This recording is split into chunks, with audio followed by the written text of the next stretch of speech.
Hi guys, ಇವತ್ತು ನಮ್ದು ಸ್ಟೋರಿದು ಟೈಟಲ್ ದ ಲಯನ್ ಮೇಕರ್ಸ್. ಶುರು ಮಾಡೋಣ. Once there lived 4 priests in a village. 3 of them spent most of their time studying holy scriptures and were highly knowledgeable. ಒಂದ್ ಊರಲ್ಲಿ 4 ಪುರೋಹಿತರು ಇದ್ರು. ಅದ್ರಲ್ಲಿ 3 ಪುರೋಹಿತರು ತುಂಬಾ ಓದ್ತಾ ಇದ್ರು ಮತ್ತೆ ಅವರು ತುಂಬಾ ಜ್ಞಾನ ಇತ್ತು ಅವರಿಗೆ. The fourth friend was not highly educated, but he was smart person. 4ನೇ ಪುರೋಹಿತರು ತುಂಬಾ ಓದಿರಲಿಲ್ಲ, ಆದ್ರೆ ಅವರು ತುಂಬಾ ಸ್ಮಾರ್ಟ್ ಇದ್ರು, ಹುಷಾರಿದ್ರು. One day the 3 learned priests decided to travel to a distant kingdom where they could impress the king with their knowledge and get a handsome reward. ಒಂದಿನ 3 ಕಲ್ತಿರೋ ಪುರೋಹಿತರು decide ಮಾಡ್ತಾರೆ, ನಾವ್ ಈ ಪಕ್ಕದ ರಾಜ್ಯಕ್ಕೆ ಹೋಗೋಣ, ಅಲ್ಲಿದು ರಾಜನ ಭೇಟಿ ಆಗೋಣ, ಮತ್ತೆ ಅವ್ರಿಗೆ ನಮ್ದು ನಾಲೆಜ್ ಎಲ್ಲ ತೋರ್ಸೋಣ. ಅವ್ರಿಗೆ ಏನಾದ್ರೂ ಖುಷಿ ಆದ್ರೆ ಅವರು ನಮ್ಗೆ ಬಹುಮಾನ ಕೊಡ್ತಾರೆ. The fourth friend requested them to take him along. The 3 learned priests agreed. 4ನೇ ಪುರೋಹಿತರು ಹೇಳ್ತಾರೆ, ರಿಕ್ವೆಸ್ಟ್ ಮಾಡ್ಕೊಳ್ತಾರೆ, ನನ್ನನ್ನು ನಿಮ್ ಜೊತೆ ಕರ್ಕೊಂಡು ಹೋಗಿ ಅಂತ ಹೇಳ್ತಾರೆ.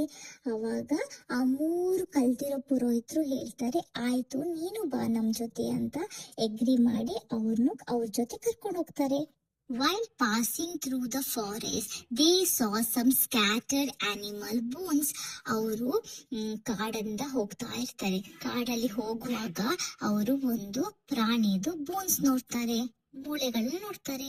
The first priest looked at the bone and said, "These are bones of a lion." First ಪುರೋಹಿತರು ಹೇಳ್ತಾರೆ, ಬೋನ್ ನೋಡ್ಬಿಟ್ಟು ಈ ಬೋನು ಯಾವ್ದಾದ್ರು ಲಯನ್ದು ಅಂತ ಹೇಳ್ತಾರೆ. We can test our knowledge by resurrecting it. ಅವ್ರು 3 ಪುರೋಹಿತರು ಹೇಳ್ತಾರೆ, ನಮ್ದು ನಾಲೆಜ್ ಇಂದ ನಾವು ಇದನ್ನ ಜಾಯಿಂಟ್ ಮಾಡೋಣ ಅಂತ ಹೇಳ್ತಾರೆ. He placed all the bones in order and formed a lion skeleton. ಅವ್ರು ಏನ್ ಮಾಡ್ತಾರೆ, ಒಂದು ಪುರೋಹಿತರು ಅದ್ರದ್ದು ಮೂಳೆ ಎಲ್ಲ ಒಟ್ಟಿಗೆ ಇಟ್ಬಿಟ್ಟು ಲಯನ್ ಸ್ಕೆಲಿಟನ್ ಮಾಡ್ತಾರೆ. The second priest sat near the bones and chanted incantation. Okay, 2ನೇ ಪುರೋಹಿತರು ಏನ್ ಮಾಡ್ತಾರೆ, ಓಕೆ, ಬೋನ್ಸ್ ಮೇಲೆ ಅವರು ಮಂತ್ರ ಹೇಳ್ತಾರೆ. Flesh and skin got attach to the bones. ಅದು ಮಂತ್ರ ಆದ್ಮೇಲೆ ಅದ್ರ ಮೇಲೆ ಫ್ಲೆಶ್ ಬರುತ್ತೆ ಮತ್ತೆ ಸ್ಕಿನ್, ಓಕೆ, ಚರ್ಮ ಎಲ್ಲ ಅಟ್ಯಾಚ್ ಆಗುತ್ತೆ ಮೂಳೆಗೆ. The fourth friend was shocked at the stupidity of his friends. He cautioned them, "That's enough. I don't think bringing a dead lion back to the life is such a good idea. What if the lion attacks us?" Okay, 4ನೇ ಪುರೋಹಿತರು ಹೇಳ್ತಾರೆ, ಅವ್ರಿಗೆ shock ಆಗುತ್ತೆ, ಇವ್ರು ಏನ್ ಮಾಡ್ತಾ ಇದ್ದಾರೆ. ಅವರು ಹೇಳ್ತಾರೆ, ಓಕೆ, ಎಚ್ಚರಿಕೆ ಕೊಡ್ತಾರೆ, ಸಾಕು ನಿಲ್ಸಿ, ಓಕೆ, ಸತ್ತಿರೋ ಲಯನ್ನ ಅದಕ್ಕೆ ಜೀವ ಕೊಡೋದು ಒಳ್ಳೆ ಐಡಿಯಾ ಅಲ್ಲ.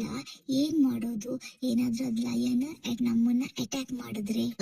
Over confident friends mocked their friend and said, "You are a coward and are jealous of our knowledge. We are scholars. We know what we are doing. We will train him to obey our order."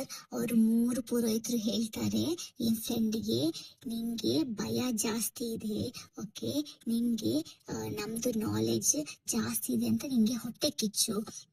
ನಾವು ತುಂಬಾ ಓದಿದೀವಿ, ನಾವು ತುಂಬಾ ಹುಷಾರು, ನಮ್ಗೆ ನಾವ್ ಏನ್ ಮಾಡ್ತಾ ಇದೀವಿ ಅಂತ ಗೊತ್ತು. ನಾವು ಆ ಲಯನ್ಗೆ ಟ್ರೈನ್ ಮಾಡ್ತೀವಿ, ನಾವು ಏನ್ ಹೇಳ್ತೀವಿ ಆ ಕಮೆಂಟ್ ತರನೇ ಮಾಡಕ್ಕೆ ಅಂತ ಟ್ರೈನ್ ಮಾಡ್ತೀವಿ ಅಂತ ಹೇಳ್ತಾರೆ. The fourth friend climbed a tall tree before the 3rd priest chanted an incantation and breathed life into the lion. Okay, ಅದು 4th ಪುರೋಹಿತರು ಏನ್ ಮಾಡ್ತಾರೆ, ಹೋಗ್ಬಿಟ್ಟು ಒಂದು ದೊಡ್ಡ ಮರದ ಮೇಲೆ ಹೋಗಿ ಕುತ್ಕೊಳ್ತಾರೆ. ಇನ್ನೊಂದು 3ನೇ ಪುರೋಹಿತರು ಅದಕ್ಕೆ ಮಂತ್ರ ಹೇಳ್ಬಿಟ್ಟು ಜೀವ ತುಂಬೋಕ್ಕಿಂತ ಮುಂಚೆ. When the lion came back to life, he was hungry and saw 3 men in front of him. He killed all the 3 of them. ಲಯನ್ಗೆ ಅವರು ಮಂತ್ರ ಹೇಳಿ ಜೀವ ತುಂಬ್ತಾರಲ್ಲ, ಜೀವ ತುಂಬಿದ ತಕ್ಷಣ ಅದಕ್ಕೆ ತುಂಬಾ ಹೊಟ್ಟೆ ಹಸಿವಾಗಿರುತ್ತೆ. ಅದ್ರ ಮುಂದೆ 3 ಜನನ ನೋಡುತ್ತದು.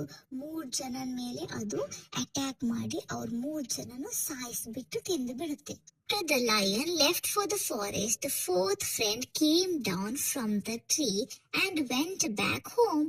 Okay, ಅದು ಲಯನ್ ಸಿಂಹ ಕಾಡಿಗೆ ಹೋದಾದ್ಮೇಲೆ ಆ ನಾಲ್ಕನೇ ಪುರೋಹಿತರು ಮರದಿಂದ ಕೆಳಗಡೆ ಇಳಿದು ಮನೆಗೆ ಹೋಗ್ತಾರೆ. Moral: common sense is superior to bookish knowledge.